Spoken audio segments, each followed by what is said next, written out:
Augustine, City of God, Book 15, Chapter 26, Noah's Ark as a Symbol of Christ and the Church. We now pass on to Noah.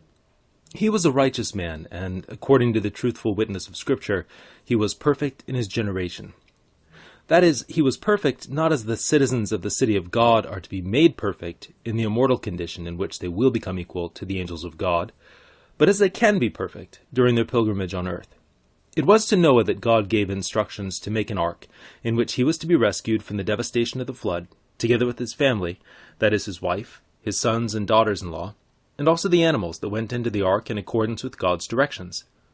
Without doubt, this is a symbol of the city of God on pilgrimage in this world, of the church which is saved through the wood on which was suspended the mediator between God and men, the man Christ Jesus. The actual measurements of the ark, its length, height, and breadth, symbolize the human body, in the reality of which Christ was to come, and did come, to mankind.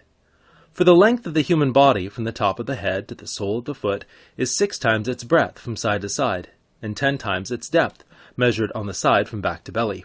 I mean that if you have a man lying on his back, or on his face, and measure him, his length from head to foot is 6 times his breadth from right to left, and from left to right, and 10 times his altitude from the ground.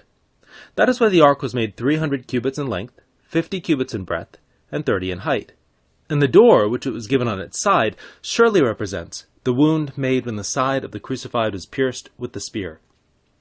This, as we know, is the way of entrance for those who come to him, because from that wound flowed the sacraments with which believers are initiated. And the order for the squared beams in the ark's construction refers symbolically to the life of the saints, which is stable on every side, for in whatever direction you turn a squared object, it will remain stable. All the other details mentioned in the construction of the ark are symbols of the realities found in the church.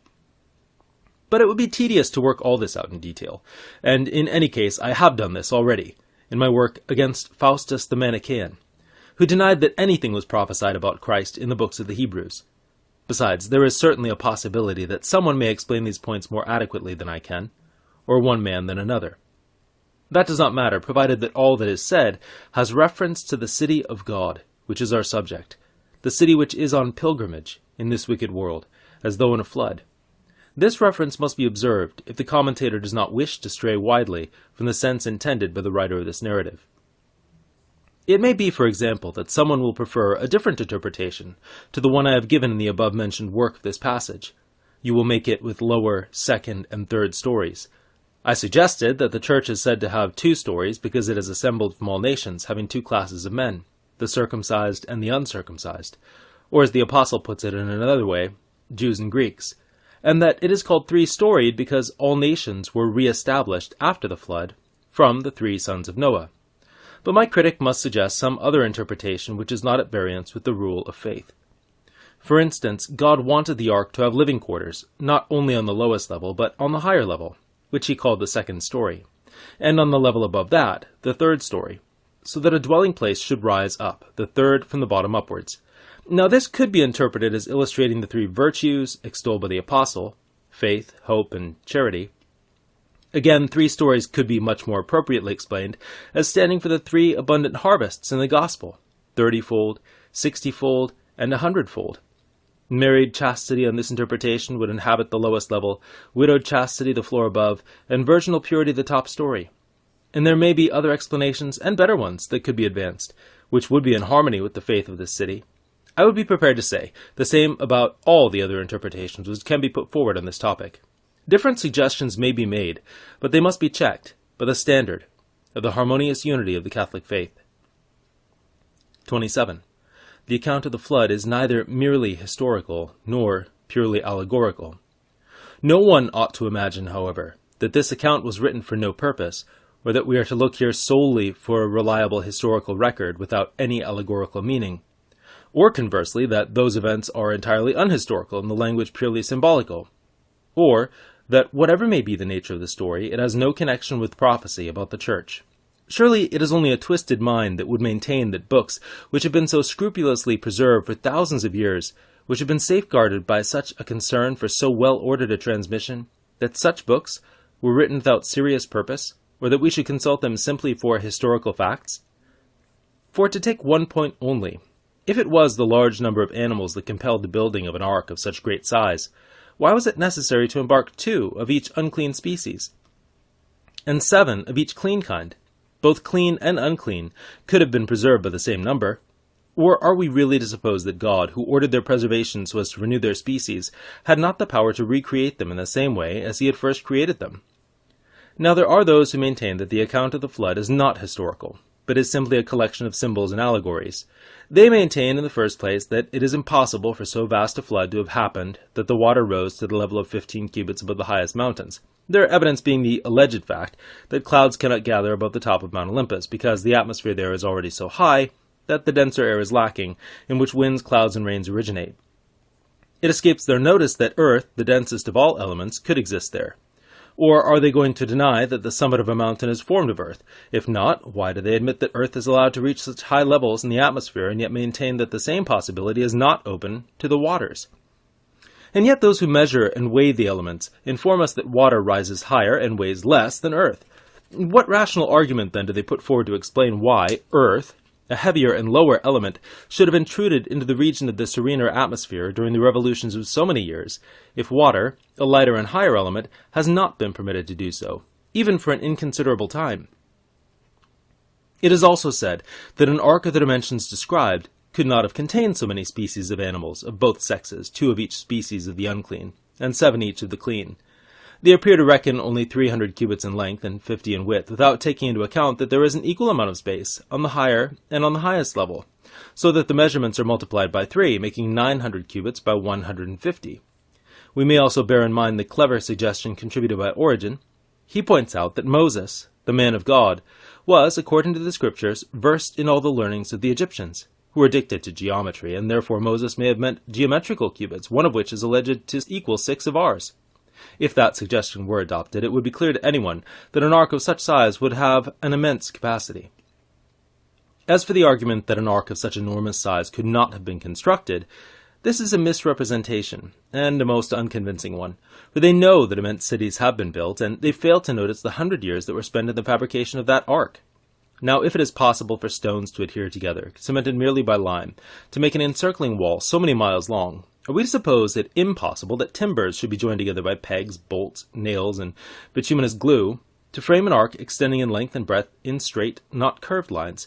This ark would not require launching into the sea by human effort, but would be raised by the water when it arrived, owing to the natural difference in specific gravity, and it would be steered by divine providence when it was afloat, instead of by human vigilance to keep it from shipwreck wherever it went. Then there is a problem constantly suggested by excessively minute criticism. It concerns the tiniest creatures, not only such creatures as mice and newts, but also such as locusts, beetles, and even flies and fleas. And the question raised is whether they could not have been present in the ark in greater numbers than the limit set when God gave the command. We must begin by pointing out to those who are puzzled on this point that the words, "the things which crawl on the earth," are to be taken as meaning that it was not necessary to preserve in the ark the creatures able to live in the waters. And this would include, besides the fishes and other submerged creatures, those that swim on the surface, for instance, many of the birds.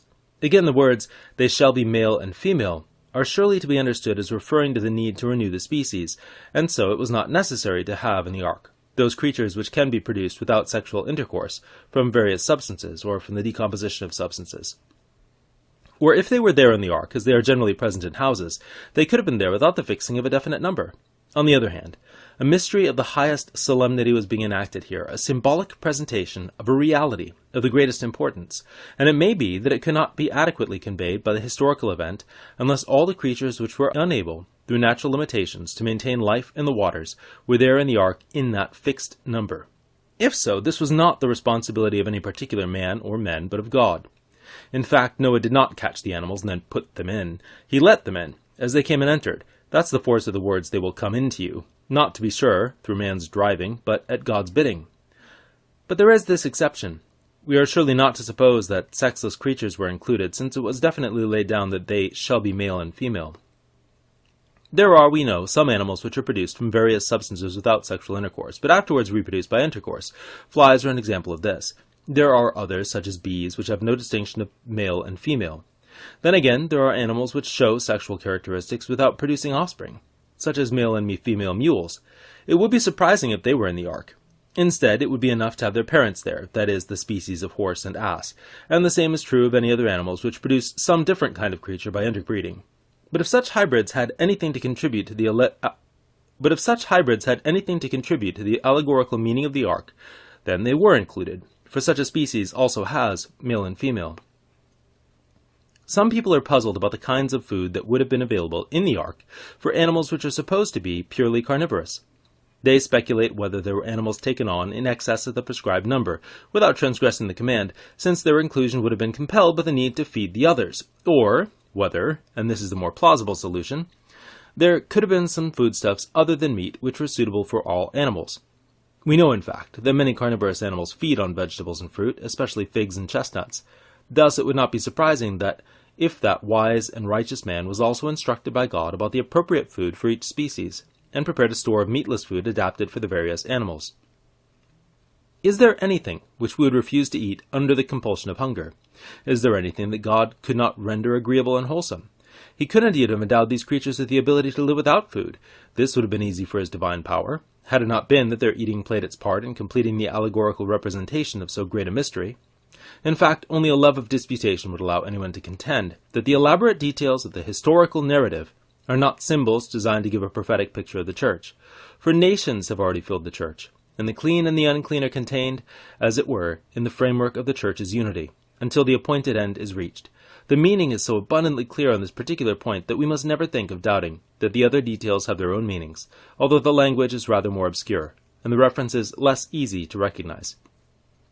This being so, no one, however stubborn, will venture to imagine that this narrative was written without an ulterior purpose, and it could not plausibly be said that the events, though historical, have no symbolic meaning, or that the account is not factual, but merely symbolical, or that the symbolism has nothing to do with the church. No. We must believe that the writing of this historical record had a wise purpose, that the events are historical, that they have a symbolic meaning, and that this meaning gives a prophetic picture of the church. Now that this book has arrived at this point, I must bring it to a close. My next task will be to examine the development of both cities, that is, of the earthly city, which lives by man's standards, and of the heavenly city, which lives according to God's will, in the period following the flood, and thereafter in the following periods of history.